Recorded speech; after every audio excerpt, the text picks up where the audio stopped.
నిన్న పవన్ కళ్యాణ్ గారు తెగ ఊగిపోయాడు. రౌడీ వైసీపీ అదే డైలాగ్, మళ్ళీ పాత డైలాగ్లే మళ్ళీ తిప్పి తిప్పి కొట్టాడు. నేను హోమ్ మినిస్టర్ని కాదు, లా అండ్ ఆర్డర్ నా పరిధిలో లేదు అని చెప్పేసి మాట్లాడుతున్నాడు. మంచిది, క్రిమినల్స్ యొక్క అదృష్టం అని చెప్పేసి చాలామంది కామెంట్ చేస్తున్నారు. అంటే ఏతావాత ఏమిటంటే పవన్ కళ్యాణ్ గారు చెప్పొచ్చేది, ఇప్పుడు వేరొకరు హోమ్ మినిస్టర్గా ఉండడం, లా అండ్ ఆర్డర్ మరొకటి చేతిలో ఉండడం క్రిమినల్స్ పాలిట వరం అని చెప్పేసి పవన్ కళ్యాణ్ గారు ఇండైరెక్ట్గా చెప్తున్నట్టుగా తెలుస్తుంది. ఇంకా ఏదేదో మాట్లాడేశాడు పవన్ కళ్యాణ్ గారు. అది ఇంకా ఆయన మాటలు ఇంకా రౌడీ ఎలివెంట్ చనిపోతే అని చెప్పేసి పవన్ కళ్యాణ్ గారు మాట్లాడాడు కదా. రౌడీ ఎలివెంట్ చనిపోతే అని చెప్పేసి పవన్ కళ్యాణ్ గారు మాట్లాడాడు కదా. అంటే సాయి కృష్ణ చనిపోయాడనేసేనా, అతను చనిపోయాడని చెప్పేసి పవన్ కళ్యాణ్ గారు కన్ఫర్మ్ చేసినట్టేనా? మరి ఆ తల్లి ఏకంగా చంద్రబాబు నాయుడు గారు మాకు న్యాయం చేశారు అని చెప్పేసి స్టేట్మెంట్ ఇచ్చేసింది కదా. ఏ విధంగా న్యాయం చేశాడు? మళ్ళీ ఏమంటే ఇంకొక మాట అన్నాడు, సుగాలి ప్రీతి కేసు సాక్ష్యాలను వైఎస్ఆర్ కాంగ్రెస్ పార్టీ హయాంలో అంటే వాళ్ళు గవర్నమెంట్లో ఉన్నప్పుడు ధ్వంసం చేశారు అని చెప్పేసి మాట్లాడాడు. అయ్యా పవన్ కళ్యాణ్ గారు, 2017 అంటే అప్పుడు తెలుగుదేశం పార్టీ అధికారంలో ఉన్నప్పుడు సుగాలి ప్రీతి మరణిస్తే వైఎస్ఆర్ కాంగ్రెస్ పార్టీ అధికారంలోకి వచ్చింది ఎప్పుడయ్యా? 2019 తర్వాత సాక్ష్యాలు ఏ విధంగా ధ్వంసం చేశారో ఒకసారి చెప్తే చాలా బాగుంటుంది. మాట్లాడడానికి మనకైనా సరే కొంచెం ఉండాలి. ఇలా చెప్పుకుంటూ పోతే చాలా ఉన్నాయి పవన్ కళ్యాణ్ గారు మాట్లాడిన మాటలు. 1, 2, 3 ఏది పడితే అది పోలీసులు తప్పు చేస్తే నాకేంటి సంబంధం, నేను హోమ్ మినిస్టర్ని కాదు, నన్ను అడగొద్దు అని చెప్పేసి మాట్లాడతారు. అదే తిరుమల లడ్డు వివాదం వస్తే మాత్రం ఏకంగా దీక్షలు చేసి సనాతన ధర్మ బోర్డు పెట్టాలి అని చెప్పేసి మాట్లాడుతున్నాడు. మరి సనాతన ధర్మ బోర్డు పెట్టేది ఎవరో? దేవాలయ దానికి సంబంధించి ఒక మినిస్టర్ ఉంటాడు, వాళ్ళు మాట్లాడుకుంటారు. మళ్ళీ ఈయన ఎందుకు మాట్లాడాడు? ఇంతకీ ఈయన పంచాయతీరాజ్ శాఖ మంత్రి లేకపోతే దేవాదాయ శాఖ మంత్రి లేక కేవలం అనుకూలమైనప్పుడు మాత్రమే స్పందించే సెలెక్టివ్ మంత్రి అర్థం కావడం. ఏదేదో ఇంకా ఇలాంటివి ఇంకా చాలా మాట్లాడయ్యా. అసలు పవన్ కళ్యాణ్ గారు మాట్లాడడం అసలు ఆవేశం ఏందో, ఆయన ఆక్రోశం ఏందో మనకైతే అర్థమే కాదు. ఒకసారి పవన్ కళ్యాణ్ గారు ఒక మాట అన్నాడు, ఒకసారి వినండి మీరు కూడా. ఇంతమంది ఎమ్మెల్యేలు, ఇంతమంది ఎంపీలు ఉన్నారు, మీరు ఎవరు నోరు తెరవకపోతే నేను ఏం చేయని చెప్పండి మీ అందరికీ. మీరు రానా రోజు ఏం చేస్తున్నారు మీరందరూ? ఇబ్బందిగా ఉంటుంది నాకు. కాదు, నిజంగా మీరు లోపల నుంచి నమ్మాలి. రోడ్ల మీదకి వచ్చారు ఈరోజు జనం. 150 మనకి 100 సీట్లు వచ్చి 164 సీట్లు వచ్చినాయంటే యువత రోడ్ల మీదకి వచ్చారు. ఒక్కొక్కరు ఎదుర్కొన్నారు. వాళ్ళు మీకు పౌరుషం లేకపోతే ఎట్లా? దయచేసి ఈ మాట అంటే ఆ కులం ఓట్లు పోతాయేమో, ఈ మాట అంటే ఆ కాపులు ఓట్లు పోతాయండి. ఎలా పోతాయండి కాపులు ఓట్లు? అంటే అంటే అలా కాదు. ఇప్పుడు కూర్చోబెట్టి ఎమ్మెల్సీ అనంతబాబు అనేవాడు మళ్ళీ ఇక్కడ కూడా అదే సోది. కులం ఓట్లు, కులం ఆంధ్రాలో కుల భావన చచ్చిపోవాలి అని చెప్పేసి మాట్లాడతాడు. గతంలో ఈయనే కదా కుల భావన పెంచుకుంటే తప్ప నేను ముఖ్యమంత్రి కాలేను అని చెప్పేసి మాట్లాడాడు. సరే పోనే, ఆయన వెనక్కున్నారు కదా మెంబర్స్, ఎమ్మెల్యేలు కావచ్చు, ఇంకెవరు మంత్రులు కావచ్చు, లేదా ఇంకోటి కావచ్చు, వాళ్ళంతా కూడా ఒకసారి మీరు అందరూ చూడండి, వాళ్ళంతా కూడా ఏ కేటగిరీకి సంబంధించిన వాళ్ళు. కాబట్టి పవన్ కళ్యాణ్ గారు కుల భావన, మత భావన గతంలో మాట్లాడాడు. ఇప్పుడేమో ఆంధ్ర భావన పెంచుకోండి, కులం అబ్బో నా సామిరంగా తెగ మాట్లాడుతున్నాడు.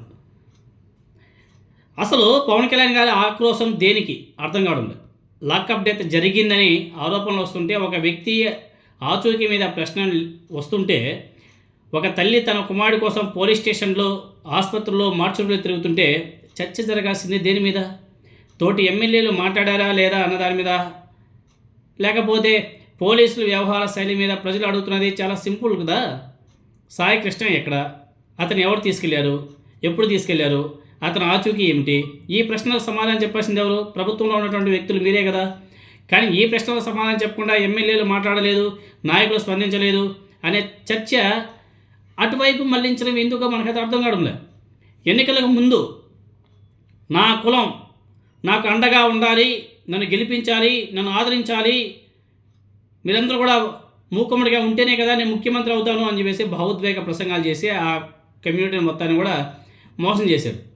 తిరుమలను కాపాడాలి, హిందూ ధర్మాన్ని రక్షించాలి, కల్తీ నెయ్యి కుట్రను బయట పెడతామంటూ దేశమంతా వినిపించేలా సభలో సమావేశాలు ప్రెస్ మీట్ పెట్టి మాట్లాడాడు కదా. మరి దీని గురించి మాట్లాడడానికి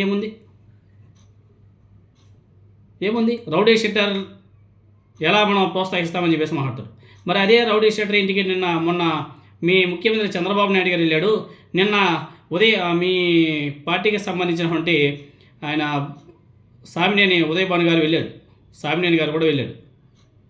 మీ పార్టీ కదా జిల్లా అధ్యక్షుడు ఆయన సామినేని గారు వెళ్ళారు. నిన్న వెళ్ళి పలకరించాడు, మాట్లాడినాడు. మరి దాన్ని ఏమంటారు సార్? దానికి ముందు మీ తెలుగుదేశం పార్టీ ఎమ్మెల్యే గద్దె రామ్మోహన్ రావు గారు వెళ్ళి పరామర్శించాడే.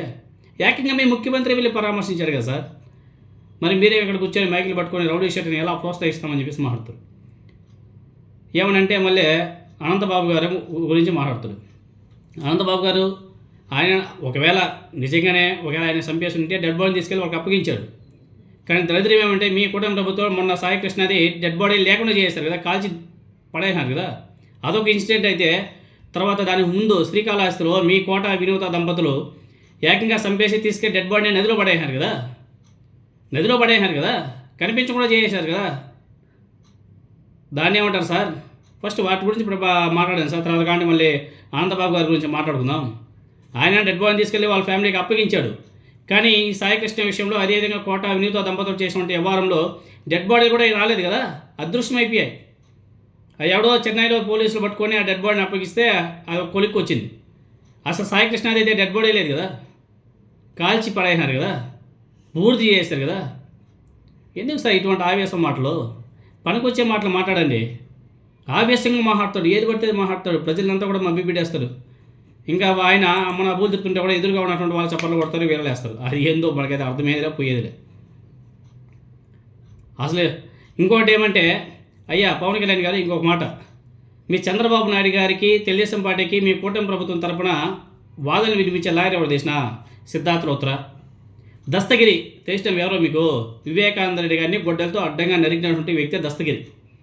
అతని తరపున వాదించే లాయర్ ఎవరు చేసిన అదే సిద్ధార్థ లోత్రా. అది మీ ప్రభుత్వం యొక్క చిత్తశుద్ధి. చంద్రబాబు నాయుడు గారికి మీ కూటమి ప్రభుత్వానికి అన్ని వైపులా లాయర్ మాత్రం వాదించేది సిద్ధార్థ లోత్రా. అదేవిధంగా వివేకానంద రెడ్డి గారిని అడ్డంగా నరిగేసి చంపేసినటువంటి దస్తగిరికి లాయర్ కూడా సిద్ధార్థ లోత్రానే.